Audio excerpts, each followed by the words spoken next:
Let's focus, though, for the next 15, 20 minutes or so on England, who have just 4 games remaining before the Euros this summer, starting tonight with Brazil at Wembley. Then it's Belgium in midweek in another really eye-catching match. Tim, we know there's no Kane tonight, there's no Henderson, there's no Saka. Gareth Southgate stalwarts, if you like. So he's going to be forced into trying some new faces. Might he actually learn more about this squad ahead of the Euros without those players than if they were there? Absolutely. I think with Harry Kane and Saka, guarantee starters if they're fit for Gareth. I think it's a real opportunity against very good opposition to have a look at the others. You know, you get some. Sometimes you're playing against these nations and you're winning 5 and 6s, and they can't win by playing. I mean, they have to score. Ollie Watkins or Ivan Toney would have to score a hat trick to even get a tick in the box. You know, but against Brazil and against Belgium, completely different. You know, we're talking about A-grade opponents here. So it's a real opportunity for him. It's just a shame that Gareth's not got the full quota, but I think he'll be forced now. If he wasn't going to change, he may have done, may have wanted to have a look at the group. But I think especially in the front line, we know Harry's going to start, but they want to be on the plane and give himself a chance. Perhaps he'll take both of them. Be interested to see what team he picks tonight. I think the fans need to be entertained. I think he needs to shuffle the pack. He needs to show a lot of young players who are excellent. So Kobbie Mainoo from one. For me, I think we want to see him perform, see what he's like. He's used to playing in a very pressurised environment at Old Trafford. They're under the spotlight all of the time. I think he'll take this like duck to water. I really want to see him there playing tonight. Yeah, we'll talk more about Mainoo in a little bit. Let's just focus on the strikers then, Clinton. No Kane. It's between Toney and Watkins. Who's ahead for you at the moment? I think Watkins is ahead at the moment. I think Kane, Toney offers the same what Kane does, and he's brilliant on his penalties, and he's brilliant at defending his box, and he gets goals. But if you're a centre forward, like I was, and I've scored this much goals, and I continue to do it from now to the end of the season, like Watkins is doing, I'd be really disappointed if I'm not on that plane, because Ollie Watkins gives you something different. You can even play him up there with Harry Kane if you need a goal, and Kane can drop into the 10 and cause problems.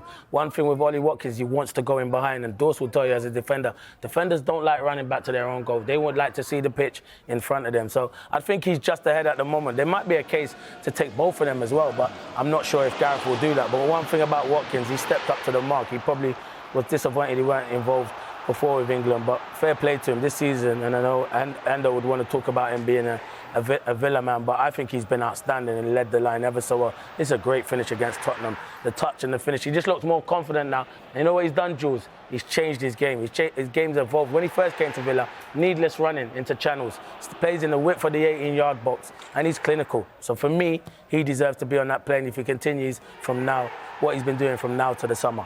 And he is the top-scoring Englishman in the Premier League, 16 goals. Toney, as we know, when he came back into action at the start of the year. Do you think Southgate can take both of them as well as Harry Kane, Lee, or is it one or the other? Yeah, I mean, it's a good option to have for starters. I mean, I'd like to see him take both. I really would. I think Mertz touched on a good point, is that when you're coming into competition format, you know, and penalties are certainly amongst that. I think it's a great shout to have. I was reading what Merce had said about that, but I think, you know, just going back to Ollie Watkins and Toney, I think Watkins at this moment in time, I think he offers that little bit more. I think when you look at the players that are in behind that can feature, you know, the likes of Foden, Saka, you know, they talk about Gordon playing, and the likes of Bellingham, I just think he suits and he brings a completely different dimension to the way England can play. And that's where I think maybe we're just missing the trick. You know, Harry Kane likes to drop into areas and pockets of space. But I do think Ollie's just that little bit more advanced this season. And I do put that down to the manager giving him that more licence to just be the out-and-out striker, lead the line, play between the box, and that's where he's got his goals and assists. So you put that together, and I do think he's a great option. But I'd like to see the both of them go. I really would, because again, I feel it's a fantastic option for England to have. One man who's guaranteed to be on the plane is Bukayo Saka. He doesn't play tonight. He's dropped out of the squad as a precaution, Sue. And Cole Palmer might have been the one to benefit, and he's now out tonight as well. Who does that open the door to this evening then? Well, I think it's different options in that. I totally agree with Cole Palmer. He's been brilliant. Chelsea have obviously had the inconsistent season that they've had, but he's maintained the level and showed that the quality that he's got. you wonder, is it an opportunity to, I don't know, to play Phil Foden in those midfield areas? So do you play a Declan Rice, a Bellingham, a Foden? Whether Gareth Southgate will do that, it's very attacking. We know that he probably likes his sort of 4-2-3-1. So with a Mainoo in there, obviously Tim touched on that, but here's Phil Foden and the quality that he shows from those sort of middle areas, if you like. We know that he can play out wide. You know that he can play in a false nine. He can also play in that 10 area. But I think when he is central, he's been outstanding. He's certainly been one of the players of the season.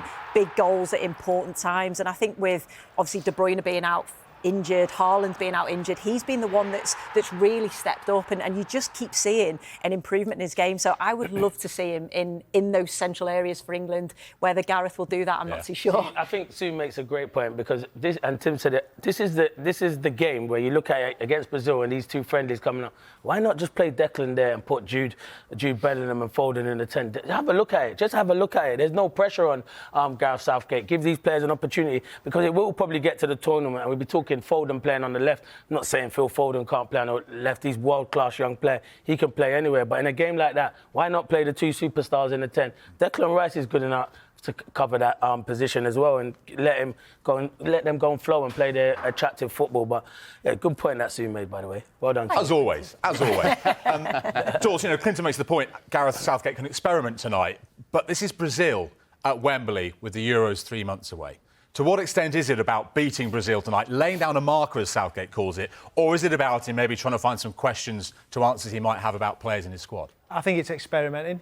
He's been forced into decisions. I mean, the Harry Kane one being out, Saka, them two start. They are guaranteed start is 1 to 11 in our team. So do you put Jared Bowen in, giving him an opportunity? I mean, Anthony Gordon in the squad. All these kind of players that we haven't seen a lot of in an England shirt. We know Saka plays. We know Kane plays. It's all about the different options and which way is he going to play. I agree with Clinton going that way.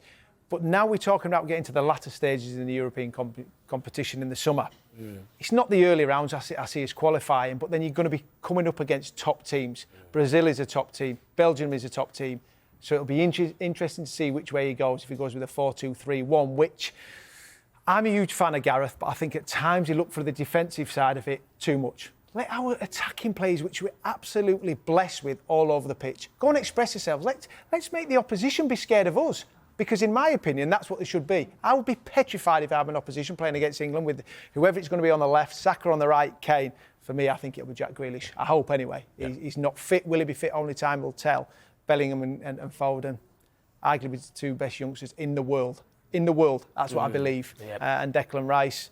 But as a chance for Gareth tonight to see players that we don't know that are going to perform in an England shirt, it comes pressurised. This is huge games. No bigger than tonight. I know it's a friendly, but a huge opposition. Let's have it right. We've got one of the best centre-back midfield players, hybrids, in John Stones in the world of football. Gareth's seen the way Man City play. You know, you don't need the extra pivot in there. You've got one. When we got the ball, he will go and step in there. Why can't we adopt that? You know, if he needs pace in behind the extra person, whoever's that going to be. If it's Harry Maguire, you can forget about that. You know, but if it's Branthwaite or one of the younger ones who he has to take a gamble on, then John Stones will go in there. They're outnumbered in midfield. We can push Foden in. He can float as the 10. I'm excited about that. I'm not excited about a double pivot in there with Declan Rice and someone else, another Henderson or whoever it is. Phillips. No, it can't be Phillips, obviously. Gallagher.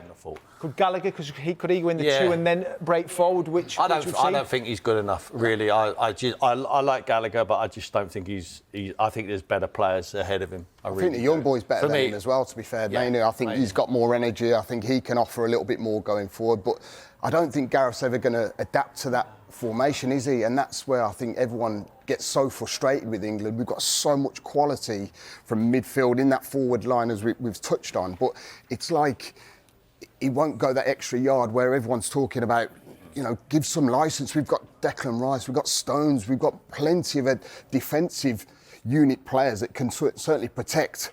But As Dawes said, we should be scaring sides with the team and the forward players that we have, and he just won't go to that length of doing so. We've got to play to the strengths, Leo. Yeah, I mean, the strengths of Phil Foden. He said it himself. The man said it. I want to play central. You know, I need Declan Rice playing there, and Declan can bomb forward as well.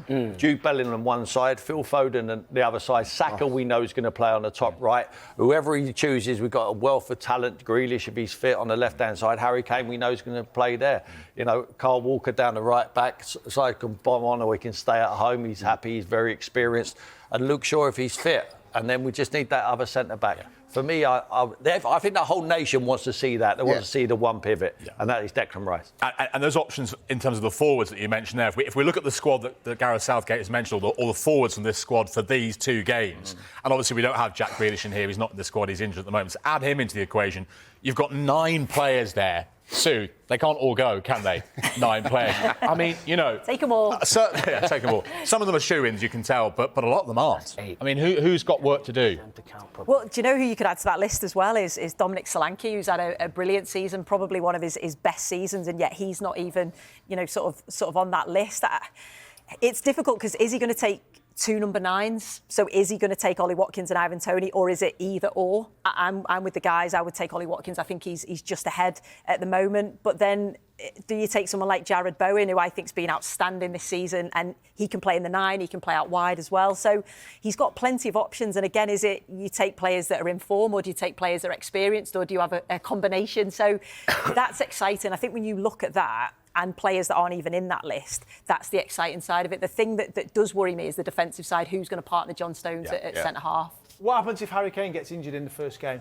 Do you think Ollie Watkins can do the same job as what Harry does? For me, Ivan Toney is very similar. Ollie Watkins is a completely different player to Harry Kane. So my opinion is, look, Harry is our number 9, arguably the best in the world. But if he gets injured, I just think, for me, Ivan Toney has to go, because he can come and play as the number 9, holding it up. You're going to have your wide players running in behind. I just think Ollie Watkins like playing on the shoulder. I know what you're saying, but I think Harry Kane actually doesn't always play as a centre-forward, does he? He isn't a focal point for England, really, is he? When you look at some of the positions he picks up, he drops into midfield at times, and that's where I don't see Ivan Toney filling that void, if you get what I mean. Yeah, I do, but that just concerns me with Ollie Watkins, because he goes that way. So then you Phil Foden or Bellingham, whoever that may be, they do the running behind. If Harry comes short, they're not going to be able to do that, because Ollie's stretching them.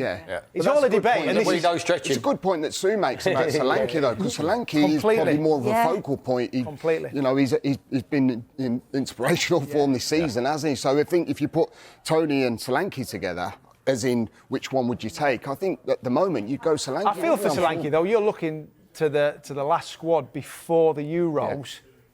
It's not ideal for him not to be involved. Let's bring it back to the case for the defence. And we've already talked about John Stones. We've touched on him. I mean, everyone expects him to be in the team come the Euros. Alongside him, Clinton, you know, Harry Maguire is the one which some people have a question mark next to. We know George, he'll play. Yeah, he will. But because actually, is there an obvious alternative to Harry Maguire? Yeah, there is an obvious alternative.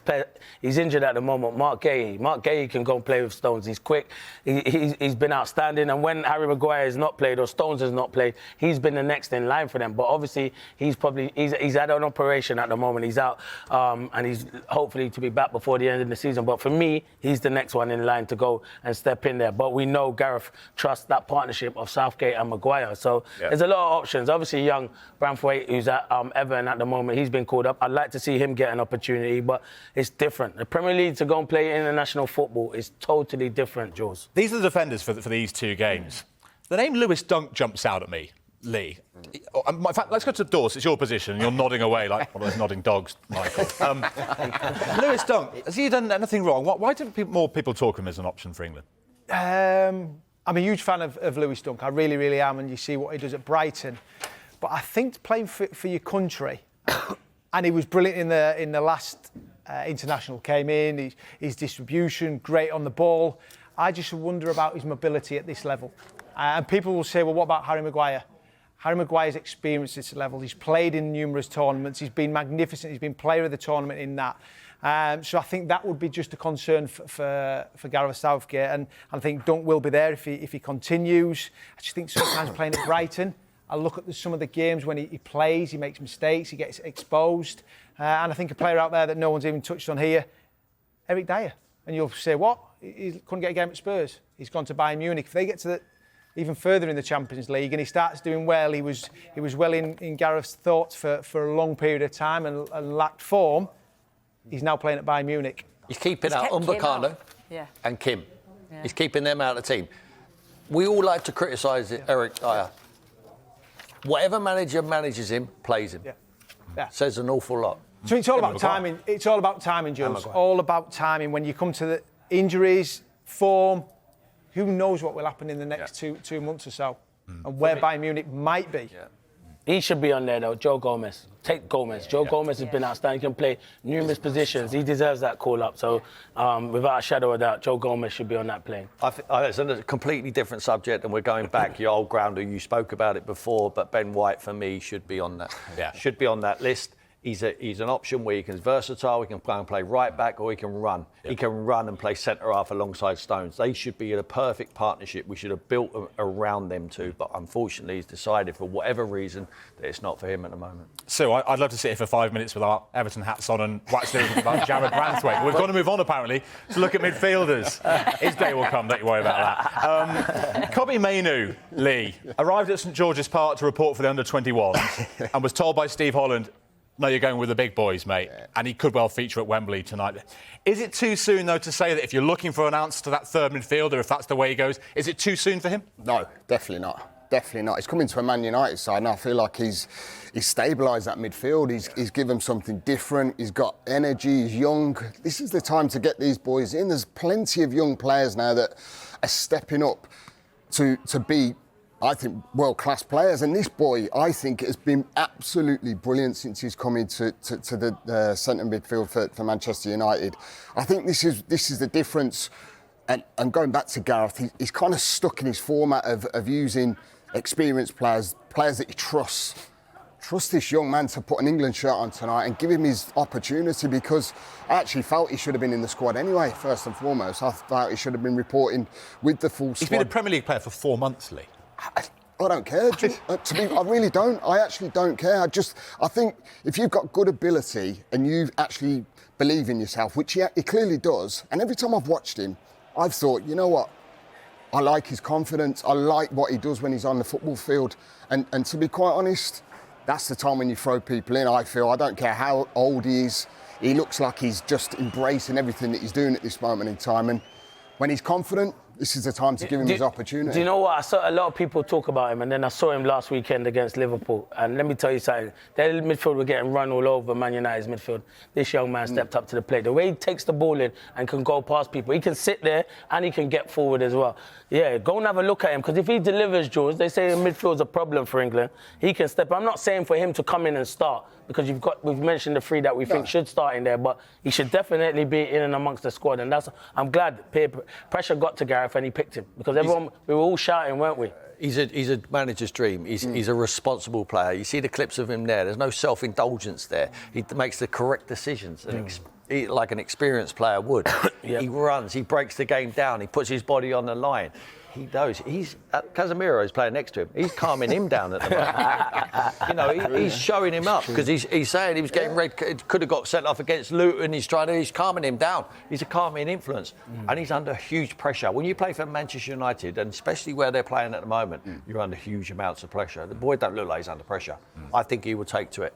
I think he should give him certainly play him tonight. Yeah. Let's see how he gets on against big boys. And I agree with the boys. If it's ready, if it's him, I hope it's him rather than the Hendo. Well, I know he's been brilliant for England. I hope it's him rather than anyone else, because I think it's what the fans want to see. They want to see something different.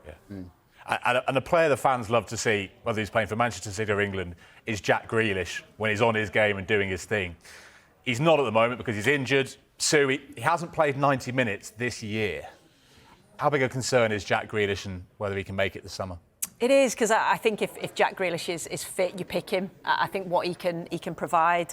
We've seen it for club, we've seen it for country as well. It's just unfortunate with his injuries, and obviously Doku coming in there, so he's got that competition as well. But I just think he gives something different to, Doku's a different type of player to him. If you want to control a game, you want that moment of brilliance, that's certainly what he can provide. So I think most England fans are hoping that he is fit and he's available, because I'd 100% take him.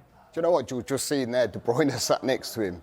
I mean, De Bruyne had some quite a good spell out on the sidelines, didn't he? And he came back, and all of a sudden he makes an impact. I think that's the same with Jack. He can literally step up. These days, Jules, I think fitness levels of these boys, of what they do when they're injured, is remarkable. They can come straight back into the fold and do what they do best. I think you go back eras and that really couldn't happen. I think that's why Jack certainly's got, he brings something different to that forward line. He must be on the plane. Yeah.